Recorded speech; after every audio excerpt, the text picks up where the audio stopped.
Welcome to TrackMetrics, the place where we talk about Zoho for learners and for business owners.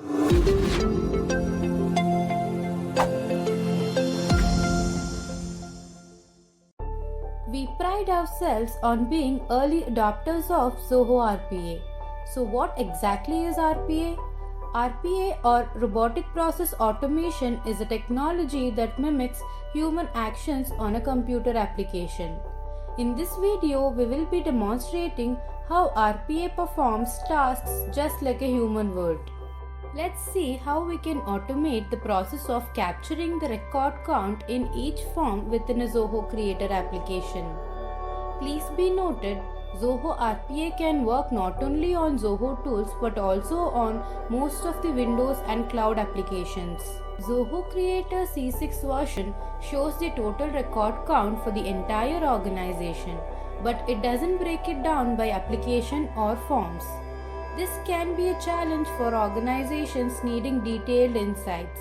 But don't worry, we have a solution using Zoho RPA and Excel files.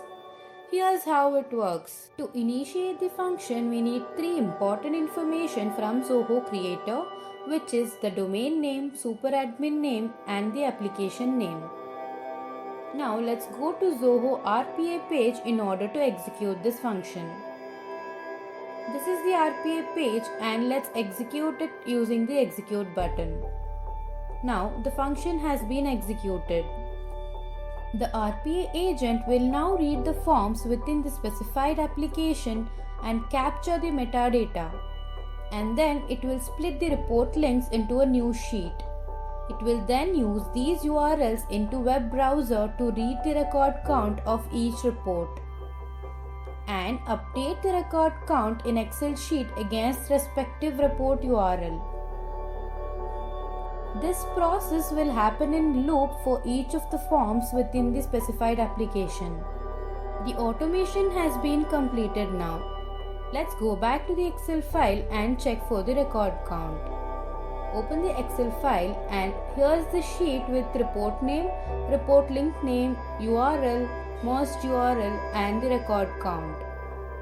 So this is the record count of each form used in our Zoho Creator application. If you need to try out this automation for your business or any customized automations in Zoho RPA, do reach out to us at support@trackmetrics.com.